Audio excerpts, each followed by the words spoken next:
The alliance ceremony between the human envoy and the royal family of Lurea had been arranged with careful calculation. The princess named Rena knew this union was not born from affection, but from necessity. Her world had stood on the edge of conflict for years, pressed by hostile forces that saw Lurea as a rich and vulnerable prize. The human councils had offered aid, and in return, the two sides agreed to a symbolic marriage to show unity. Rena expected a strategist, or perhaps a diplomat with a pleasant voice and average strength. She assumed the human chosen for this ceremony would be someone calm, polite, and modest. The man who walked into the luminous throne hall fit part of that picture. His name was Luke. He had a steady gaze, a quiet tone, and a simple uniform that carried no sign of rank or power. He bowed with respect, answered with short sentences, and asked for nothing. He looked like a man who avoided conflict whenever possible. Rena accepted him as her husband with a composed expression, believing she had gained a partner who would support negotiations, not battles. For several weeks after the ceremony, life moved in a peaceful pattern. Luke remained courteous. He spent mornings studying the customs of Lurea, afternoons assisting Rena with council meetings, and evenings walking the bright terraces to observe the star paths with her. He never raised his voice. He never acted in a demanding manner.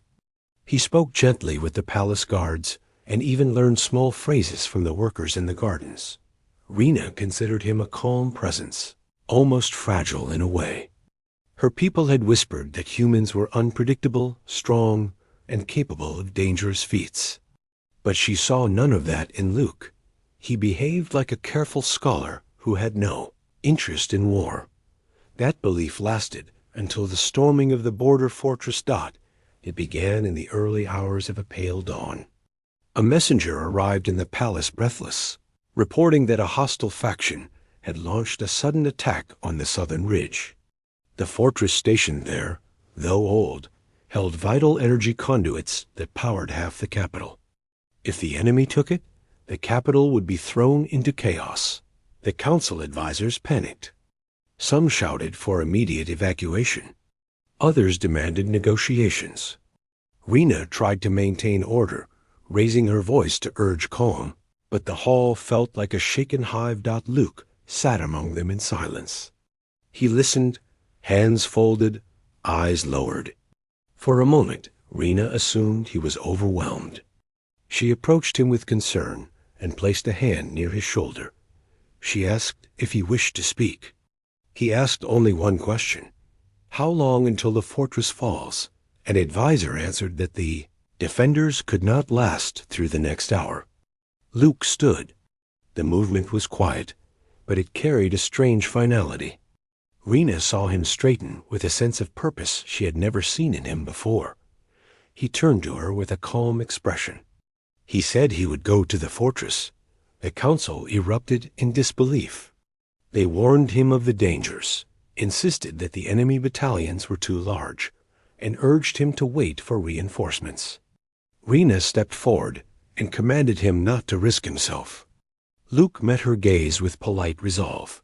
He explained that leaving the fortress to fall would invite greater conflict.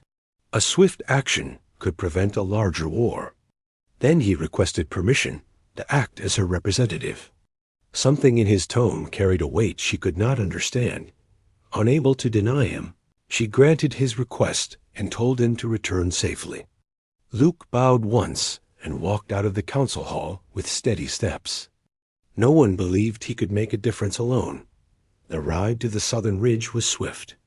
Luke used a small transport craft, while Rena followed in a larger vessel with her guards.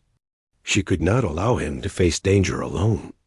When they reached the ridge, the sight before them froze her breath. The enemy forces stretched across the valley floor like a dark tide. Rows of armored troopers moved in tight formations. Heavy siege crawlers fired shock rounds against the old walls of the fortress. Smoke rose in slow spirals. The defenders were cornered behind cracked barriers, shouting orders as they tried to hold the line. Rena stood at the edge of her vessel's ramp, unable to decide whether they should land. Luke stepped ahead of her and surveyed the battlefield with calm concentration. He did not hurry. He did not tremble. He took a slow breath through his nose, as if measuring the wind. Then he walked forward.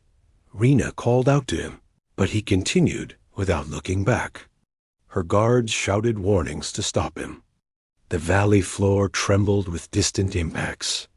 He kept moving until he stood between the fortress and the enemy battalions. For a moment he seemed impossibly small. The enemy commander noticed him and ordered a capture squad forward. Rena watched as a group of armored troopers rushed toward him with handheld stunners and reinforced shields. She expected him to flee. Instead, Luke raised his hand. What happened next left the entire ridge in stunned silence. Luke's calm posture changed. His muscles tightened, his stance widened, and his presence shifted as if hidden strength flowed through him. When the troopers reached him, he moved with precision and speed that defied everything Rena knew about humans. He redirected strikes with effortless control and sent opponents staggering backward with clean, efficient motions. He did not harm them beyond disabling them. He neutralized each threat with a level of restraint that proved he was not acting out of anger. More troopers charged, but he advanced with controlled momentum. He moved like a force, shaped by careful training and instinct. Metal shields cracked under the power of his strikes. Weapons flew from stunned hands. Armored bodies crashed into the ground.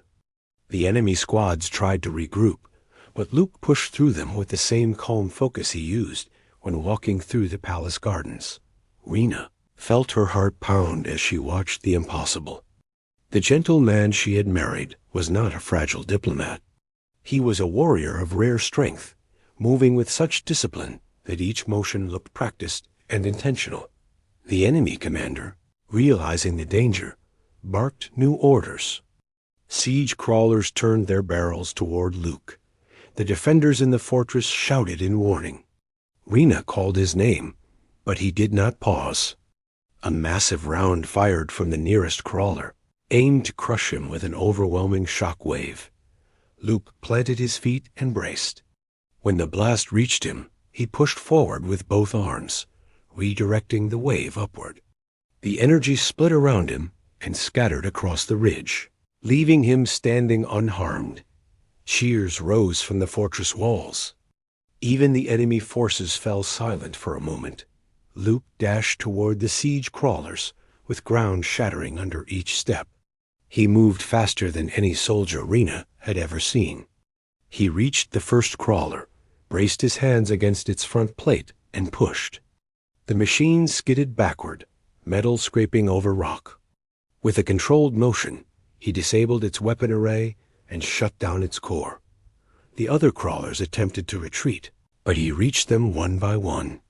He applied only the force needed to disable them, not destroy them. The enemy troops tried to swarm him again, but fear slowed their advance. Many dropped their weapons and surrendered. Rena descended the ridge with her guards, unable to take her eyes off him. Luke stood surrounded by disabled machines, captured troops, and stunned silence. The defenders from the fortress gathered around him, cheering and clapping his shoulders. He bowed to them with modest gratitude, as if he had done nothing extraordinary. She approached him slowly.